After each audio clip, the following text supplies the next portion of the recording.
Let's eat.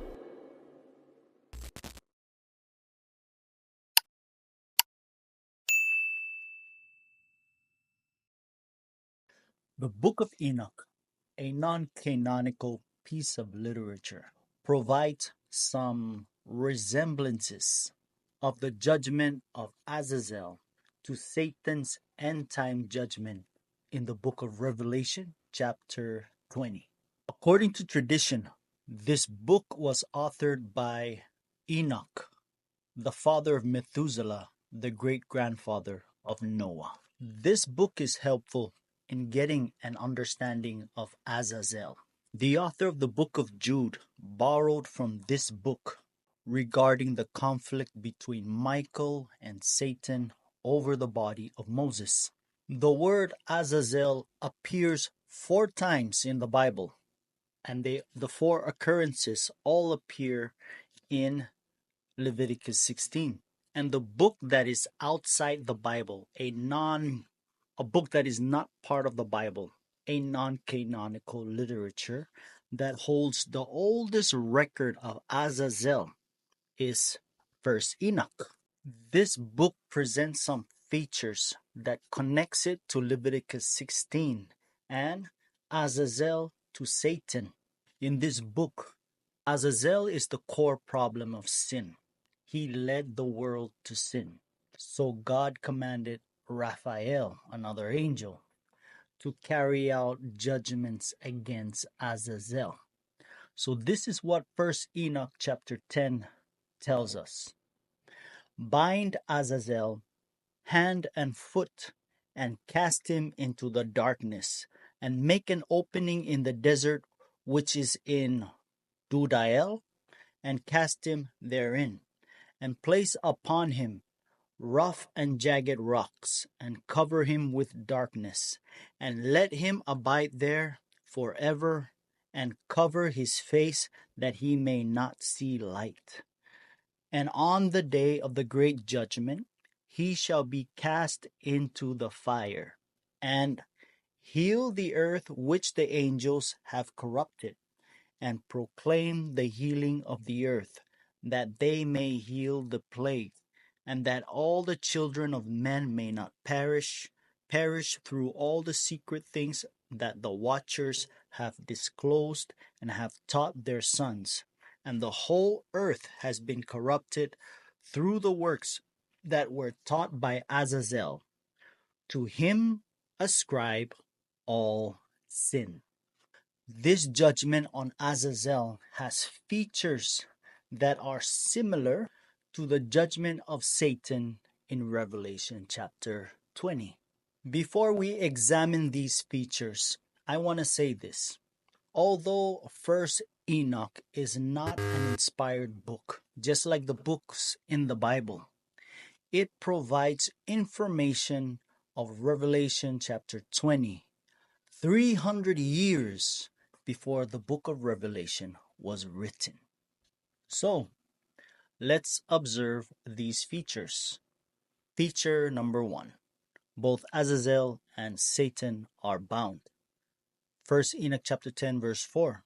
This is what it reads. And bind Azazel hand and foot. Remember, the angel Raphael does the binding. He bind Azazel hand and foot. Revelation 20 verse 2. Satan is seized by an angel. Okay? And he, the angel, seized the dragon and bound him for 1,000 years. Feature number 2. Both Azazel and Satan are cast into a pit. First Enoch chapter 10 verse 4 and 5. Cast him into the darkness and make an opening in the desert, which is in Dudael, and cast him therein. Revelation 20 verse 3. And an angel threw him into the pit. Feature number 3. Both pits are sealed or shut up, and place upon him rough and jagged rocks, and cover him with darkness. First Enoch chapter 10 verse 5. Revelation 20 verse 3 reads, and shut it and sealed it over him. The angel shuts the pit of the dragon for the dragon and seals it over him. Feature number 4. Azazel and Satan remain in pits for a long time. Here is 1 Enoch chapter 10 verse 5. Cover him with darkness and let him abide there forever. Revelation 20 verse 2. Satan is bound for a long time, and an angel bound him for 1,000 years, and that is a long time. Feature number 5. Azazel and Satan are judged. Okay, First Enoch chapter 10 verse 7. And on the day of the great judgment he shall be cast into the fire. Revelation 20 verse 13. All the wicked were judged, and they were judged. Feature number 6. Azazel and Satan are thrown into the fire on that judgment day. First Enoch chapter 10 verse 7 reads again, and on the day of the great judgment he shall be cast into the fire. Now Revelation 20 verse 10, and the devil who had deceived them was cast into the lake of fire of brimstone, sulfur. That is feature number 6. Now, contradicting some Christian perspectives, Seventh-day Adventists view Azazel as Satan, and First Enoch helps validate this view. This view is mainly based on Leviticus chapter 16 and Revelation chapter 20. The Azazel in Leviticus 16 is the type, and the dragon in Revelation 20 serves as the antitype. Leviticus 16 talks about the Day of Atonement ritual. This ceremony only happens once a year.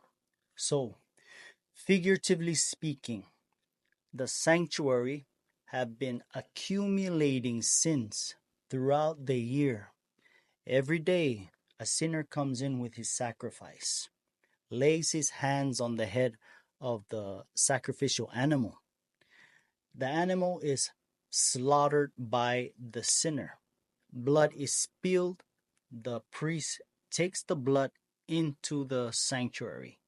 The blood represents sins, right? The sins are carried into the sanctuary. And this takes place every day. Every day. Now, when the sinner lays his hands on the head of the sacrificial animal, that represents his sins transferring from him, his guilt transferring from him to the animal, the victim, the substitute, right? Jesus is our substitute. So the substitute is slaughtered and blood is spilled and blood enters into the sanctuary. That blood carries the sin into the sanctuary. Okay? So that's happening every day. And throughout the year, the sins of every sinner, these are confessed sins, are accumulating in the sanctuary. Now, on the Day of Atonement, the first phase of this ceremony deals with the cleansing of the sanctuary from all these sins that were accumulating by the blood of the goat for the Lord. In the second phase, sins are transferred from the sanctuary to the goat for Azazel, which English translations renders the scapegoat. The high priest placed both hands on the head of Azazel, or the goat for Azazel, symbolizing transference of sins to the goat. This goat is taken out of the camp of Israel and sent or released to perish in the desert, symbolizing the separation of sins and impurities from the camp of Israel forever. In the Adventist view, the cleansing of the sanctuary ritual in Leviticus 16 typifies the investigative judgment in the heavenly sanctuary that began in 1844 and will end at the second coming. Then the scapegoat ritual in Leviticus 16 symbolizes the 1,000 years that will begin after the heavenly investigative judgment close. The antitype is found in Revelation 20, where Satan is bound for 1,000 years and is released and finally destroyed by fire. So that is the end of this video. If you have any additional insight, any opinions, any questions and reactions, put them in the comment section. If you like this content, press the like button, the subscribe button, and the notification bell button to see more content like this.